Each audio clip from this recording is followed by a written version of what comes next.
संन्यासवाद या सन्यासी हो जाना, ये एक व्यक्तिगत डिसीजन हो सकता है किसी भी पर्सन का कि मुझे सन्यासी होना है, पर इसके सामाजिक कॉन्सिक्वेंसेस भी होते हैं। और इसके सामाजिक कॉन्सिक्वेंसेस में सबसे पहले जो आता है वो है आपका परिवार। अगर आप सन्यासी हो रहे हो तो आपके परिवार की जिम्मेदारियों का क्या होगा? What about your family responsibilities? और ये मुद्दा कहां से उभर के आया कि सदगुरु या वासुदेव जग्गी वासुदेव को लेकर एक कंट्रोवर्सी भी न्यूज मीडिया में चल रही है। अब सदगुरु का जन्म कहां पर हुआ? सदगुरु ने अर्ली 90s में ईशा फाउंडेशन की नींव कहां पर रखी? और वहां पर क्या था स्टार्टिंग में? कौन से जंगलों में वो गए और क्या हुआ? कितने गांव वालों को उन्होंने इकट्ठा किया? उसके बाद में पहली बार उन्होंने कब ईशा फाउंडेशन का नाम रखा?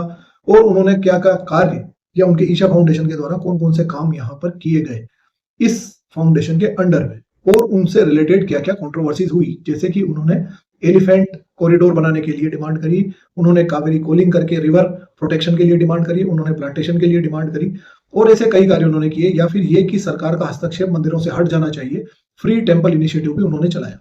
और कुछ कंट्रोवर्सीज भी उनको लेकर रही कि जो जमीन उन्होंने ऑक्यूपाई करी है जहां पर ईशा फाउंडेशन बनाया है वहां पर लीगल ऑक्यूपेशन नहीं है, सरकार की परमिशन नहीं है, वो इलीगल है। और ये सारी बातें हमारे किसी काम की नहीं है। यकीन मानिए जो इन मुद्दों पर, जो इस R&D पर कि सदगुरु क्या पहनते हैं, क्या खाते हैं, कहाँ रहते हैं, वो उनके फॉलोअर्स के लिए काम का होगा। मैं एक एस्पिरेंट और एक मेंटर की तरह से बात कर रहा हूँ। यूपीएससी में या पीसीएस एग्जामिनेशन में ये बात कहीं भी काम की नहीं है।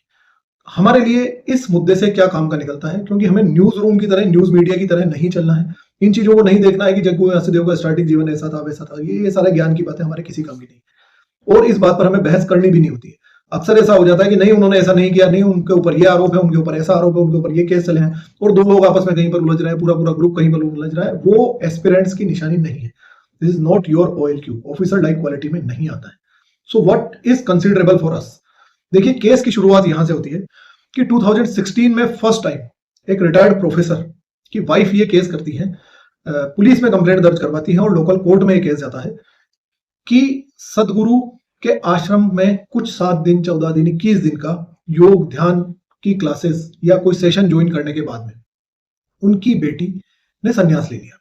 वो लंप सम एक अच्छा अमाउंट, लाखों का पैकेज फॉरेन में कहीं पर मल्टीनेशनल कंपनी में अर्न कर रही थी। जब वो इंडिया में आई छुट्टियों पे, कुछ स्ट्रेस में थी, किसी ने उसको सजेस्ट किया कि आप यहाँ पर ज्वाइन कर लीजिए और यहाँ पर आपको योग ध्यान वगैरह करवा के और आपको रिलैक्सिंग प्रैक्टिसेस यहाँ पर सिखाई जाएंगी, आपको ज्यादा मेडिटेशन वगैरह यहाँ पर सिखा दिया जाएगा। जब बड़ी बेटी सन्यासी हो गई तो छोटी बेटी को भी वो इसलिए ज्वाइन करवाया गया कि बड़ी बेटी को वहां से इवैक्यूएट कर सके। या हम कोशिश ये करेंगे कि छोटी बेटी भी इस चीज को बड़ी बेटी को समझा सके कि ये सब कुछ संन्यास लेने जैसी स्थिति नहीं है, अभी वो एज नहीं है, ऐसा नहीं है, वैसा नहीं है, पर मैं उसको वहां से निकाल सकूं।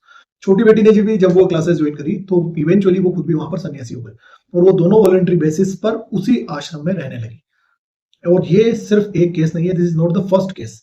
ऐसे कई सारे मामले हैं और ऐसे कई सारे वॉलंटियर्स हैं जो अपने परिवार के साथ वहां पर रहने लग गए। कई लोगों ने वहीं जाकर शिफ्ट हो गए हैं, कई लोग पूरा पूरा परिवार वहां रहने लग गया। Getting this?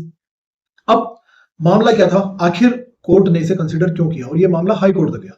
हाई कोर्ट तक जब मामला गया है तो उनके पिता के द्वारा ये आर्गुमेंट किया गया, मतलब कि दोबारा से केस भी किया गया, उनके पिता ने दोबारा से इस केस को ओपन करवाया और ये मामला हाई कोर्ट तक गया है। फर्स्ट में उनकी माताजी के द्वारा, उन दोनों लड़कियों की माताजी के द्वारा किया गया था। वो इंजीनियर थी। उनके पिता ने इस मुद्दे को रेज किया है कि सदगुरु ने अपनी बेटियों की शादी करी है तो सदगुरु दूसरे की बेटियों को जीवन छोड़ देने या सांसारिक मोह छोड़ देने और सन्यासी हो जाने पर क्यों फोर्स करते हैं। इसके साथ ही उन्होंने ये एलिगेशंस भी लगाए कि यहां पर तंत्र मंत्र टोटके करके और मेडिसिन वगैरह में कुछ ऐसी चीजें खिलाकर आदमी को यहीं का सेवादार बनने, वॉलंटियर बनने के लिए बाध्य कर दिया जाता है और उसको फोर्सिबली सन्यासी में कन्वर्ट कर दिया जाता है। इस लेवल पर उसको ले आया जाता है कि उसकी रैशनैलिटी काम करना बंद कर देती है, उसकी तार्किकता कार्य करना बंद कर देती है। This is the issue of controversial practices. ये मेडिसिन भी हो सकती हैं, ये टोना टोट का भी हो सकता है, ये कुछ भी हो सकता है, वो एक मामला था। परंतु why the court considered the topic, और इस मुद्दे को हाई कोर्ट के द्वारा क्यों एक्सेप्ट किया गया।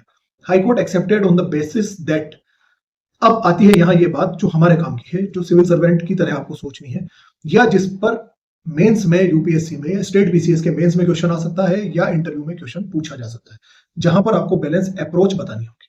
Okay,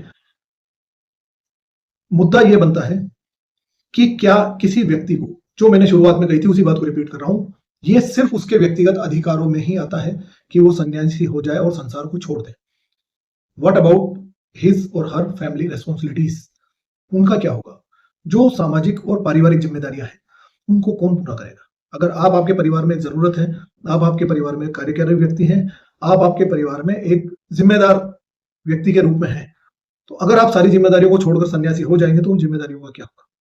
the point accepted by the high court, Madras high court, और मद्रास हाई कोर्ट ने इस मामले में इस मुद्दे को कंसिडर करते हुए पुलिस इन्वेस्टिगेशन के लिए भी स्टेट को इंस्ट्रक्शंस दिए और उन्होंने बोला कि yes this is a considerable point, कि वृद्ध माँ बाप को छोड़ के अगर आप सन्यासी हो रहे हैं तो ये कौन सा सन्यास है और उन वृद्ध माँ बाप की सेवा कौन करेगा? जैसा कि आप जानते हैं हमारे देश में स्टेट ऑफ राजस्थान में भी अगर आप देखेंगे तो ऐसे कानून है जहां पर वृद्ध माता पिता की सेवा करना एक अनिवार्य ड्यूटी है और उसके लिए कानून बना हुआ है। अगर आप वो नहीं कर रहे होते हैं तो उस पर भी लीगल एक्शन हो सकते हैं। So this was the whole issue. हालांकि जब स्टेट पुलिस, मद्रास पुलिस वहां पर पहुंचती है ईशा फाउंडेशन कोयम्बटूर में, उससे पहले ईशा फाउंडेशन के जो भी लीगल रीच है वो सुप्रीम कोर्ट तक पहुंच चुकी होती है और ये मामला अब सुप्रीम कोर्ट की सुनवाई के अंडर है। So there is nothing like a final verdict till now. अभी तक ऐसा कुछ भी नहीं आया है जो फाइनल वर्डिक्ट है, परंतु होल मामला ये है।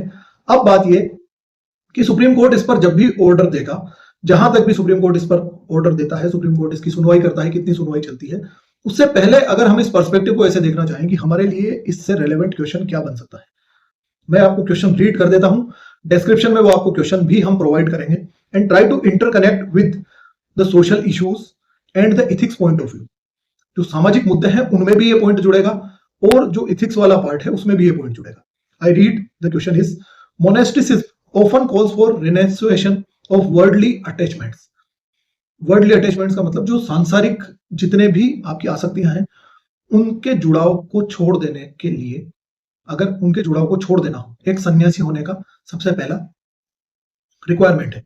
इंक्लूडिंग फैमिली, मैं इसको हिंदी में अलग से पढ़ दूंगा, including family, while family duties are seen as fundamental in various cultural and religious traditions, discuss the ethical and social dilemmas that rise when individuals choose monkhood over family responsibilities with reference to contemporary debate and legal cases in India, with reference to the contemporary debate, ये contemporary debate में आएगा। How do state laws and personal freedom intersect in this context? यहाँ पर personal freedom और laws किस तरह से आपस में गुथे हुए हैं उनको एक्सप्लेन कीजिए। 250 वर्ड्स का ये क्वेश्चन हो सकता है, 250 वर्ड्स में। मैं इसको हिंदी में पढ़ देता हूं। संन्यासवाद अक्सर सांसारिक आसक्ति, जिसमें परिवार भी शामिल है, को छोड़ने की मांग करता है, जबकि पारिवारिक कर्तव्यों को विभिन्न सांस्कृतिक और धार्मिक परंपराओं में मौलिक माना जाता है। जब व्यक्ति परिवार की जिम्मेदारियों की अपेक्षा मठवाद का चयन करते हैं तो उत्पन्न होने वाले नैतिक और सामाजिक द्वंद्व पर चर्चा करें। भारत में समकालीन बहसों और कानूनी मामलों का संदर्भ लेते हुए, समकालीन बहस में ये मुद्दे आएंगे, लेते हुए इस संदर्भ में राज्य में कानून और व्यक्तिगत स्वतंत्रता के बीच संबंध कैसे हैं, इस पर टिप्पणी कीजिए। 250 words. Getting this? This is how you have to deal with each and every topic, कि वो हमारे लिए कहाँ काम का है। अदरवाइज आप अननेसेसरी अगर न्यूज मीडिया की डिबेट्स और न्यूज मीडिया की ब्रीफिंग और सेंसेशनलाइजेशन की तरफ दौड़ेंगे, हमारे सिलेबस कभी पूरा नहीं होगा और आपको एग्जामिनेशन हॉल में पता चलेगा, पेपर देख के पता चलेगा कि मैं दिन भर पढ़ती हूँ और उसके बाद भी मुझे कुछ नहीं आता। सो व्हाई, ये आप समझ सकते हैं कि हमें किस तरफ चलना है। Okay, have a good day for this session.